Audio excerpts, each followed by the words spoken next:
Snow moved across the plains like a white tide, swallowing fence posts, burying wagon tracks, muffling the land until only one light remained. From a single-paned window, a lantern glowed soft as a heartbeat, trembling against the dark. Inside that modest cabin, Elias Boone lingered near the fire, boots heavy with mud, beard silvered with the years. He was a man hollowed by silence, carrying the kind of loneliness that grows heavy in the bones. Folks in town said he'd lost everything, his wife to fever, his harvest to drought, his pride to misfortune. And still, he endured, like an old tree that no storm could quite uproot. That night, when the wind clawed at his door and a faint whinny broke through the storm, Elias almost mistook it for memory.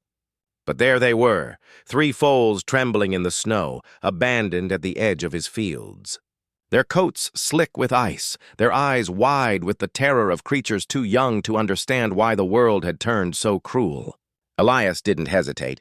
He brought them inside, one by one, laying hay across the floor of his sitting room, the old armchair shoved aside to make space. The lamplight caught their breath, white puffs of steam rising like fragile prayers. He wrapped them in burlap and murmured words he hadn't spoken in years. Words meant for calming, words meant for love. The next morning, Clara May Caldwell arrived, a basket in hand, her shawl dusted with snow. She said she had herbs for the animals, though her eyes lingered on Elias longer than her words suggested. She moved through his cabin with quiet grace, placing jars on the table, setting a kettle over the fire. When she handed him tea, their fingers brushed, and in that small touch was something both frightening and tender. They did not name it. They did not need to. Outside, the foals shifted, drawing close to one another, as though sensing the fragile thread weaving itself between the man and the woman who cared for them.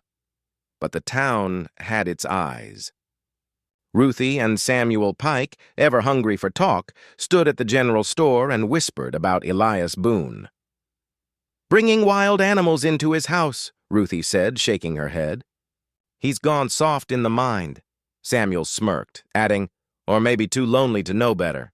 Sheriff Whitaker paid Elias a visit not long after, his boots heavy on the porch. "You know this ain't proper," he said, looking over the hay-strewn floor and the foals curled against the hearth. "A man's house ain't a barn." His words carried judgment, though not unkind, but they pressed on Elias's chest all the same. Shame burned him, though he kept his gaze steady, nodding without reply. Nights passed with the sound of wind rattling against the shutters. Elias waking often to check the foals, Clara May stopping by with broth or salve. Little by little, warmth returned to the small cabin, though not the kind that came from fire. It was the warmth of soft gestures, a hand steadying another, silence shared without fear, the fragile dignity found in caring for something weaker than oneself.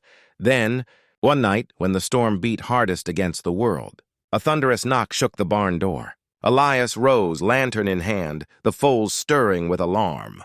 Snow whirled in as he pulled the door open, and there, framed by the white chaos, stood a black stallion rearing high, eyes burning wild, hooves striking the air. Midnight, a creature carved of strength and storm, too fierce to be tamed, too familiar to be turned away. Clara May's hand clutched Elias's arm as the foals pressed close to his legs. He did not breathe, only stared, as the storm roared and the beast's shadow filled the threshold. And in that frozen moment, Elias Boone knew the storm had not only brought him creatures in need of shelter, it had brought him a reckoning. The storm raged through the night, rattling the eaves and slamming the door against its hinges. Midnight filled the doorway, his coat black as riverstone, eyes wild with a fire no man could claim. The foals pressed tighter to Elias's legs, trembling like reeds in the wind. Clara May's grip on his arm steadied him, though her breath came quick. For a long moment, no one moved. Man, woman, foals, and horse held in a fragile stillness, as though time itself had paused to witness the intrusion. Then, with a furious snort, the stallion burst inside. Hooves struck wood, hay scattered into the air. Elias staggered backward, lantern swinging wildly. Midnight's power filled the room, every muscle rippling with storm-born fury. The foals scattered into corners, their high cries piercing the cabin's close air. Elias stood firm, though fear curled tight in his chest. He raised no rope, no whip, only his open palms, as if to say, "I see you. I will not drive you out." Word of the wild horse spread like brushfire across town by morning. Ruthie Pike swore she had seen a demon beast in Boone's window, black as sin, eyes lit red in the stormlight. Samuel laughed and carried the tale further, until Sheriff Whitaker himself returned, this time with a hand on his holster. "Elias," he said, voice low and grave, "you're courting disaster. A wild stallion ain't a foal to cradle. He'll kill you and that woman if you let him." But Elias only shook his head. For once he did not bow beneath judgment. "He's lost. Same as the rest of us," he said softly, though the words burned his throat. Days bled into one another, quiet battles fought within the walls of that weathered cabin. Midnight paced, striking the floor with restless hooves. His strength was unbroken, his temper fierce. Yet Elias returned each day with water, with feed, with patience. More than once the stallion lashed out, a hoof grazing his arm, sending pain through muscle and bone. Each time Clara May rushed forward, binding wounds with trembling hands, her eyes pleading with him to let go. But Elias would only say, "He needs to know I won't raise my hand against him," and so it went. Each day a trial of endurance, each night a fragile reprieve. Slowly small changes came. Midnight's ears no longer pinned flat when Elias approached. His eyes softened, if only for a heartbeat. When Elias laid a brush against his coat, the stallion flinched but did not strike.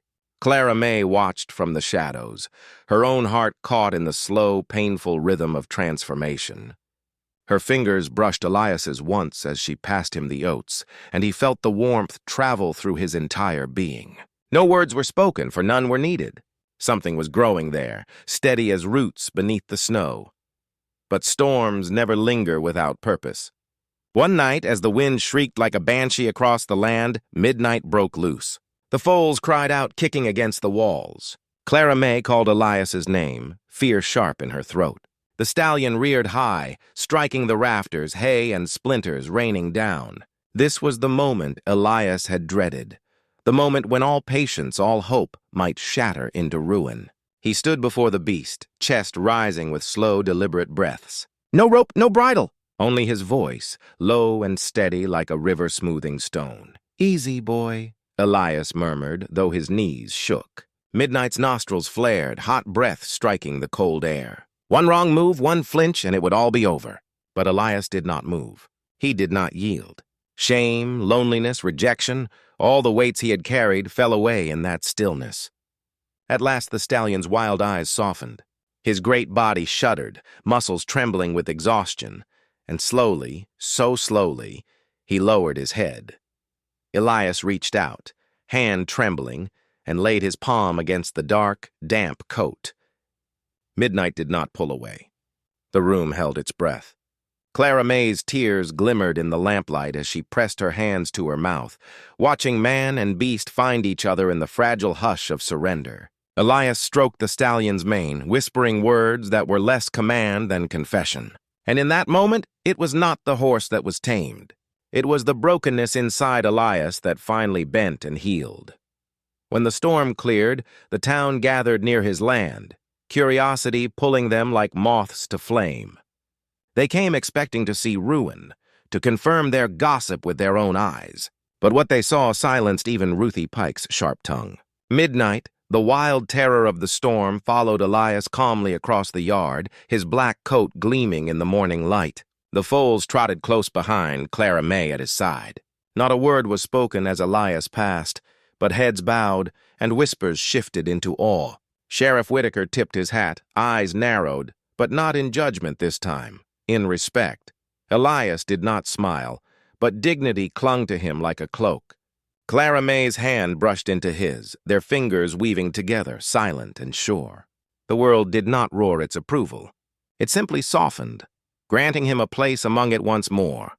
And if you had been there, if you had seen it with your own eyes, you would know the truth of it, that sometimes the fiercest storms deliver not ruin but redemption, that sometimes the wild thing at your door is the very thing meant to teach you how to live again. We are all barns of weathered wood, waiting for the storm to drive something untamed to our threshold. And when it comes, when the wind howls and the door shakes on its hinges, may we be brave enough to open, to shelter, to endure. For in the sheltering, in the quiet patience, we are not only saving what is lost, we are finding ourselves,